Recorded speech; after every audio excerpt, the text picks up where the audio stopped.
لفظ عرب کے لغوی معنی ہیں صحرا اور بے آب و گیاہ زمین۔ عہد قدیم سے یہ لفظ جزیرہ نما عرب اور اس میں بسنے والی قوموں پر بولا گیا ہے۔ عرب کے مغرب میں بحر احمر اور جزیرہ نما سینا ہے۔ مشرق میں خلیج عرب اور جنوبی عراق کا ایک بڑا حصہ ہے۔ جنوب میں بحر عرب ہے جو در حقیقت بحر ہند کا پھیلاؤ ہے۔ شمال میں ملک شام اور کسی قدر شمالی عراق ہے۔ ان میں سے بعض سرحدوں کے متعلق اختلاف بھی ہے۔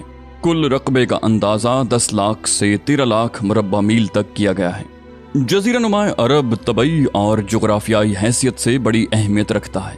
اندرونی طور پر یہ ہر 4 جانب سے صحرا اور ریگستان سے گھرا ہوا ہے، جس کی بدولت یہ ایسا محفوظ قلعہ بن گیا ہے کہ بیرونی قوموں کے لیے اس پر قبضہ کرنا اور اپنا اثر و نفوذ پھیلانا سخت مشکل ہے۔ یہی وجہ ہے کہ قلب جزیرۃ العرب کے باشندے عہد قدیم سے اپنے جملہ معاملات میں مکمل طور پر آزاد اور خود مختار نظر آتے ہیں۔ حالانکہ یہ ایسی 2 عظیم طاقتوں کے ہمسایہ تھے کہ اگر یہ ٹھوس قدرتی رکاوٹ نہ ہوتی تو ان کے حملے روک لینا باشندگان عرب کے بس کی بات نہ تھی۔ بیرونی طور پر جزیرہ نما عرب پرانی دنیا کے تمام معلوم بر اعظموں کے بیچوں بیچ واقع ہے اور خشکی اور سمندر دونوں راستوں سے ان کے ساتھ جڑا ہوا ہے۔ اس کا شمال مغربی گوشہ بر اعظم افریقہ میں داخلے کا دروازہ ہے، شمال مشرقی گوشہ یورپ کی کنجی ہے، مشرقی گوشہ ایران، وسط ایشیا اور مشرق بعید کے دروازے کھولتا ہے اور ہندوستان اور چین تک پہنچاتا ہے۔ اسی طرح ہر بر اعظم سمندر کے راستے بھی جزیرہ نما عرب سے جڑا ہوا ہے اور ان کے جہاز عرب بندرگاہوں پر براہ راست لنگر انداز ہوتے ہیں۔ اس جغرافیائی محل وقوع کی وجہ سے جزیرۃ العرب کے شمالی اور جنوبی گوشے مختلف قوموں کی آماج گاہ اور تجارت اور ثقافت اور فنون و مذاہب کے لین دین کا مرکز رہ چکے ہیں۔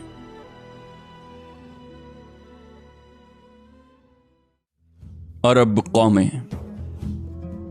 مورخین نے نسلی اعتبار سے عرب اقوام کی 3 قسمیں قرار دی ہیں۔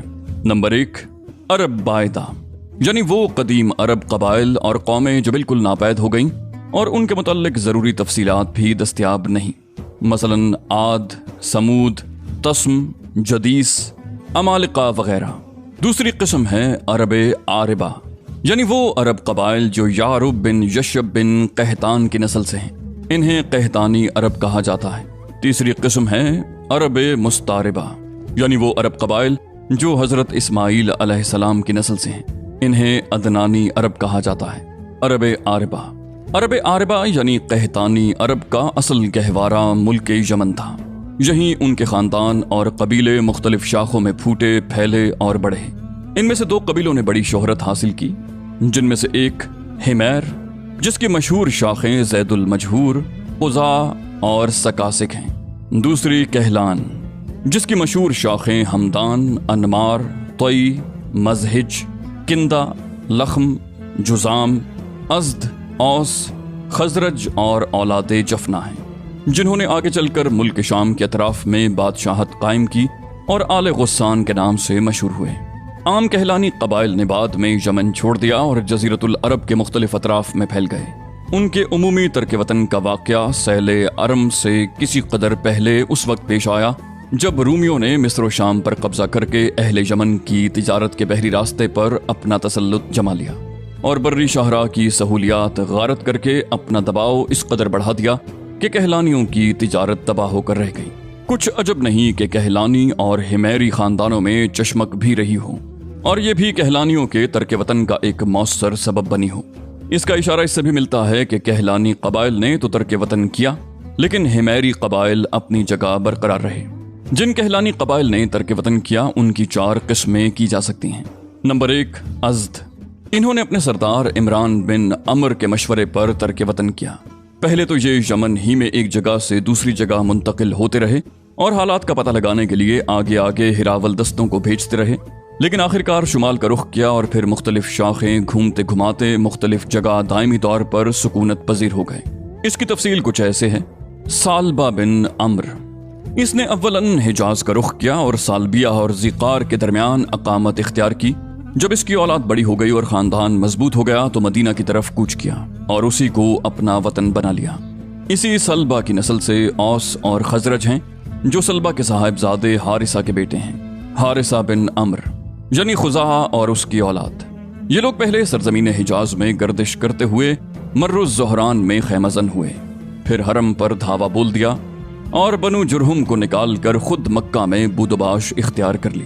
عمران بن عمر، اس نے اور اس کی اولاد نے امان میں سکونت اختیار کی، اس لیے یہ لوگ ازد امان کہلاتے ہیں۔ نصر بن ازد، اس سے تعلق رکھنے والے قبائل نے تہامہ میں قیام کیا، یہ لوگ ازد شنوا کہلاتے ہیں۔ جفنہ بن عمر، اس نے ملک شام کا رخ کیا اور اپنی اولاد سمیت وہیں متوطن ہو گیا۔ یہی شخص غسانی بادشاہوں کا جد اعلیٰ ہے۔ انہیں آل غسان اس لیے کہا جاتا ہے کہ ان لوگوں نے شام منتقل ہونے سے پہلے حجاز میں غسان نامی ایک چشمے پر کچھ عرصہ قیام کیا تھا۔ لخم و جزام، انہی لخمیوں میں نصر بن ربیعہ تھا جو ہیرا کے شاہان آل منذر کا جد اعلیٰ ہے۔ بنو طی، اس قبیلے نے بنو ازد کے ترک وطن کے بعد شمال کا رخ کیا اور اجا اور سلمہ نامی دو پہاڑیوں کے اطراف میں مستقل طور پر سکونت پذیر ہو گیا، یہاں تک کہ یہ دونوں پہاڑیاں قبیلہ طی کی نسبت سے مشہور ہو گئیں۔ کندہ، یہ لوگ پہلے بحرین موجودہ الاحساء میں خیمہ زن ہوئے، لیکن مجبوراً وہاں سے دستکش ہو کر خطر موت گئے، مگر وہاں بھی امان نہ ملی اور آخر کار نجد میں ڈیرے ڈالنے پڑے۔ یہاں ان لوگوں نے ایک عظیم الشان حکومت کی داغ بیل ڈالی، مگر یہ حکومت پائیدار ثابت نہ ہوئی اور اس کے آثار جلد ہی ناپید ہو گئے۔ کہلان کے علاوہ حمیر کا بھی صرف ایک قبیلہ قزاع ایسا ہے اور اس کا حمیری ہونا بھی مختلف فی ہی ہے، جس نے یمن سے ترک وطن کر کے حدود عراق میں بادیت السماوہ کے اندر بودباش اختیار کی۔ عرب مستعربہ، ان کے جد اعلیٰ سیدنا ابراہیم علیہ السلام اصلاً عراق کے ایک شہر پور کے باشندے تھے۔ یہ شہر دریائے فرات کے مغربی ساحل پر کونے کے قریب واقع ہے۔ اس کی کھدائی کے دوران جو کتبات برآمد ہوئے ہیں ان سے اس شہر کے متعلق بہت سی تفصیلات منظر عام پر آئی ہیں، اور حضرت ابراہیم علیہ السلام کے خاندان کی بعض تفصیلات اور باشندگان ملک کے دینی اور اجتماعی حالات سے بھی پردہ ہٹا ہے۔ یہ معلوم ہے کہ حضرت ابراہیم علیہ السلام یہاں سے ہجرت کر کے شہر حران تشریف لے گئے تھے اور پھر وہاں سے فلسطین جا کر اسی ملک کو اپنی پیغمبرانہ سرگرمیوں کا مرکز بنا لیا اور دعوت و تبلیغ کے لیے یہیں سے اندرون و بیرون ملک مصروف تگ و تاز رہا کرتے تھے۔ ایک بار آپ مصر تشریف لے گئے، فرعون نے آپ کی بیوی حضرت سارہ علیہ السلام کی کیفیت سنی تو ان کے بارے میں بدنیت ہو گیا اور اپنے دربار میں برے ارادے سے بلایا، لیکن اللہ نے حضرت سارہ علیہ السلام کی دعا کے نتیجے میں غیبی طور پر فرعون کی ایسی گرفت کی کہ وہ ہاتھ پاؤں مارنے اور پھینکنے لگا۔ اس کی نیت بد اس کے منہ پر مار دی گئی اور وہ حادثے کی نوعیت سے سمجھ گیا کہ حضرت سارہ علیہ السلام اللہ تعالیٰ کی نہایت خاص اور مقرب بندی ہیں، اور وہ حضرت سارہ علیہ السلام کی اس خصوصیت سے اس قدر متاثر ہوا کہ اپنی بیٹی ہاجر علیہ السلام کو ان کی خدمت میں دے دیا۔ پھر حضرت سارہ علیہ السلام نے حضرت ہاجرہ علیہ السلام کو حضرت ابراہیم علیہ السلام کی زوجیت میں دے دیا۔ حضرت ابراہیم علیہ السلام حضرت سارہ اور حضرت ہاجرہ کو ہمراہ لے کر فلسطین واپس تشریف لائے۔ پھر اللہ تعالیٰ نے حضرت ابراہیم علیہ السلام کو ہاجرہ علیہ السلام کے بطن سے ایک فرزند ارجمند اسماعیل علیہ السلام عطا فرمایا، لیکن اس پر حضرت سارہ علیہ السلام کو جو بے اولاد تھیں بڑی غیرت آئی اور انہوں نے حضرت ابراہیم علیہ السلام کو مجبور کیا کہ حضرت ہاجرہ علیہ السلام کو ان کے نوزائیدہ بچے سمیت جلا وطن کر دیں۔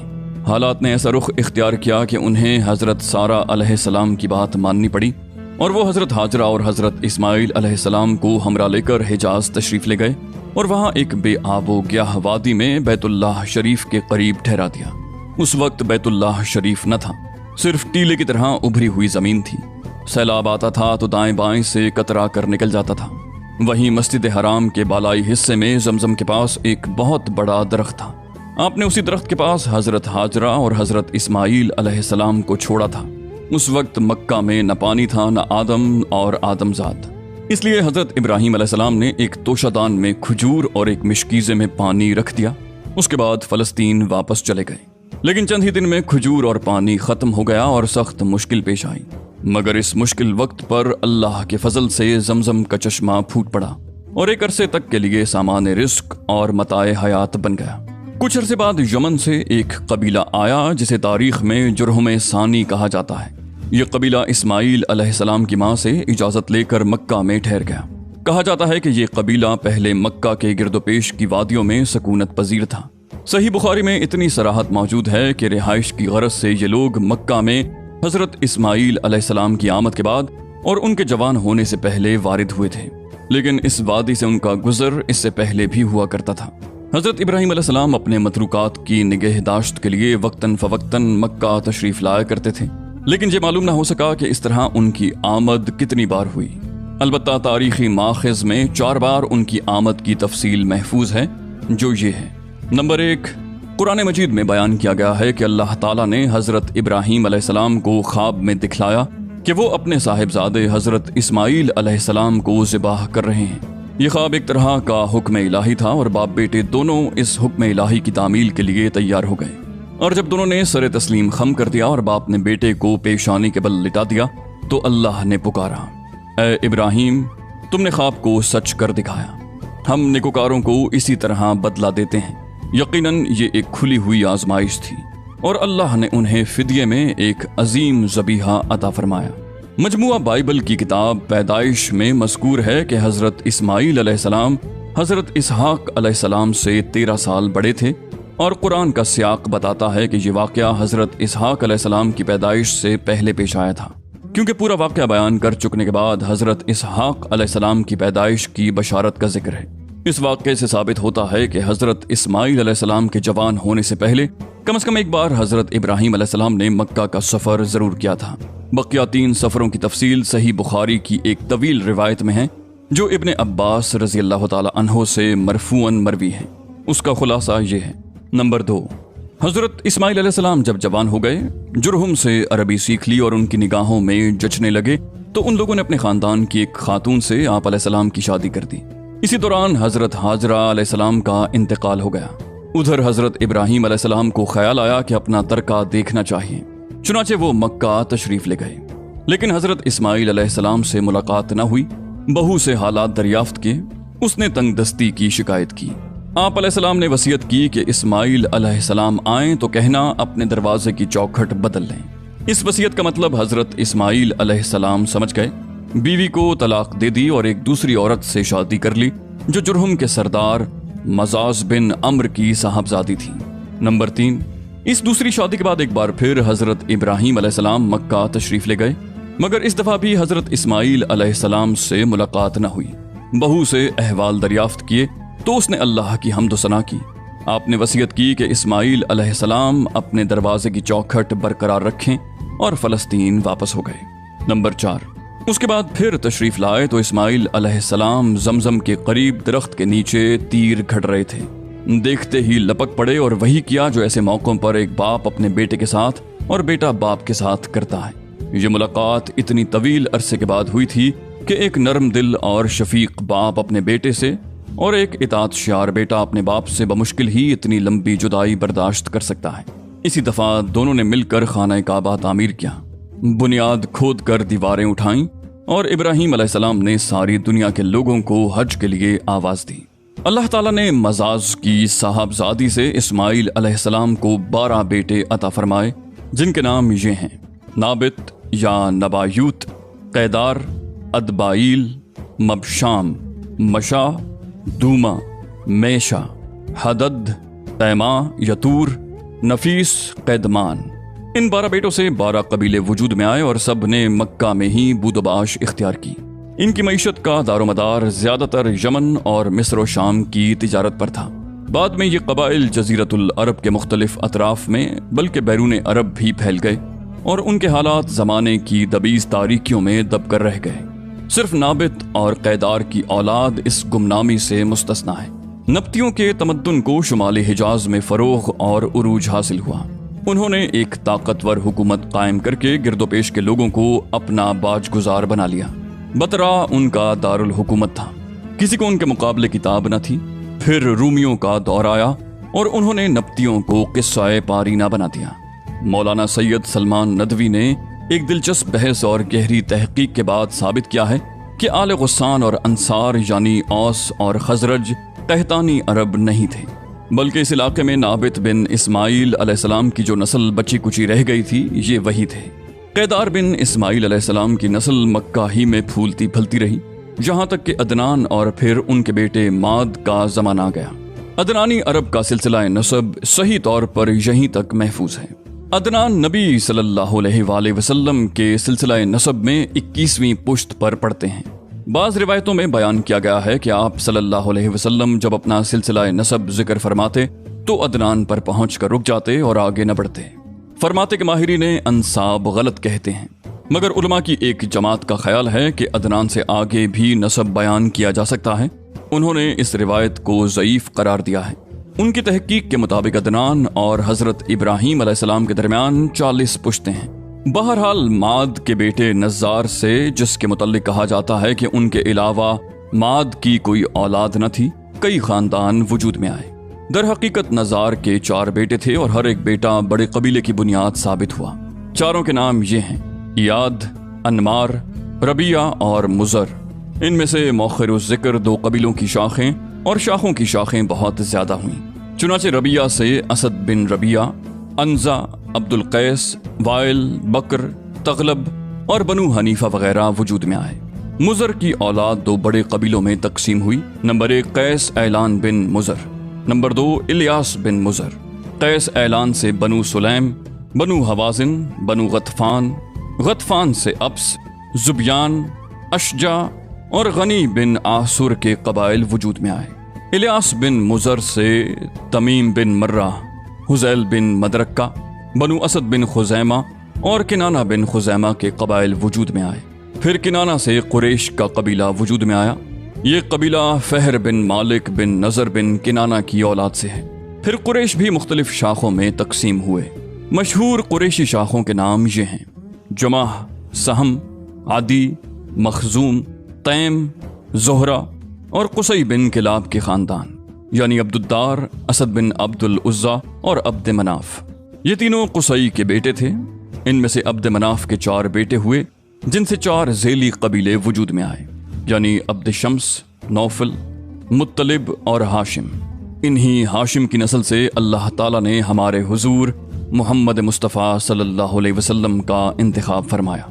رسول اللہ صلی اللہ علیہ وسلم کا ارشاد ہے کہ اللہ تعالیٰ نے ابراہیم علیہ السلام کی اولاد میں سے اسماعیل علیہ السلام کا انتخاب فرمایا، پھر اسماعیل علیہ السلام کی اولاد میں سے کنانہ کو منتخب کیا اور کنانہ کی نسل سے قریش کو چنا، پھر قریش میں سے بنو ہاشم کا انتخاب کیا اور بنو ہاشم میں سے میرا انتخاب کیا۔ ابن عباس رضی اللہ تعالیٰ عنہ کا بیان ہے کہ رسول اللہ صلی اللہ علیہ وسلم نے فرمایا، اللہ تعالیٰ نے خلق کی تخلیق فرمائی تو مجھے سب سے اچھے گروہ میں بنایا، پھر ان کے بھی 2 گروہوں میں سے زیادہ اچھے گروہ کے اندر رکھا، پھر قبائل کو چنا تو مجھے سب سے اچھے قبیلے کے اندر بنایا، پھر گھرانوں کو چنا، مجھے سب سے اچھے گھرانے میں بنایا، لہٰذا میں اپنی ذات کے اعتبار سے بھی سب سے اچھا ہوں اور اپنے گھرانے کے اعتبار سے بھی سب سے بہتر ہوں۔ بہرحال عدنان کی نسل جب زیادہ بڑھ گئی تو وہ چارے پانی کی تلاش میں عرب کے مختلف اطراف میں بکھر گئی۔ چنانچہ قبیلہ عبد القیس نے، بکر بن وائل کی کئی شاخوں نے اور بنو تمیم کے خاندانوں نے بحرین کا رخ کیا اور اسی علاقے میں جا بسے۔ بنو حنیفہ بن صعب بن علی بن بکر نے یمامہ کا رخ کیا اور اس کے مرکز حجر میں سکونت پذیر ہو گئے۔ بکر بن وائل کی بقیہ شاخوں نے یمامہ سے لے کر بحرین، ساحل کاظمہ، خلیج، سواد عراق، اب اللہ اور حیت تک کے علاقوں میں بود و باش اختیار کی۔ بنو تغلب جزیرہ فراتیہ میں اقامت گزین ہوئے، البتہ ان کی بعض شاخوں نے بنو بکر کے ساتھ سکونت اختیار کی۔ بنو تمیم نے بادیہ بصرہ کو اپنا وطن بنایا۔ بنو سلیم نے مدینہ کے قریب ڈیرے ڈالے۔ ان کا مسکن وادی القرا سے شروع ہو کر خیبر اور مدینہ کے مشرق سے گزرتا ہوا ہرہ بنو سلیم سے متصل 2 پہاڑیوں تک منتہا ہوتا تھا۔ بنو ثقیف نے طائف کو وطن بنا لیا اور بنو حوازن نے مکہ کے مشرق میں وادی اوتاس کے گرد و پیش میں ڈیرے ڈالے۔ ان کا مسکن مکہ، بصرہ، شاہراہ پر واقع تھا۔ بنو اسد تیماء کے مشرق اور کوفہ کے مغرب میں خیمہ زن ہوئے۔ ان کے اور تیماء کے درمیان بنو تئی کا ایک خاندان بہتر آباد تھا۔ بنو اسد کی آبادی اور کوفے کے درمیان 5 دن کی مسافت تھی۔ بنو زیبان تیماء کے قریب حوران کے اطراف میں آباد ہوئے۔ تہامہ میں بنو کنانہ کے خاندان رہ گئے تھے۔ ان میں سے قریشی خاندان کی بود و باش مکہ اور اس کے اطراف میں تھی۔ یہ لوگ پراگندہ تھے، ان کی کوئی شیرازہ بندی نہ تھی، تاکہ قصی بن کلاب ابھر کر منظر عام پر آیا اور قریشیوں کو متحد کر کے شرف و عزت اور بلندی اور وقار سے بہرہ ور کیا۔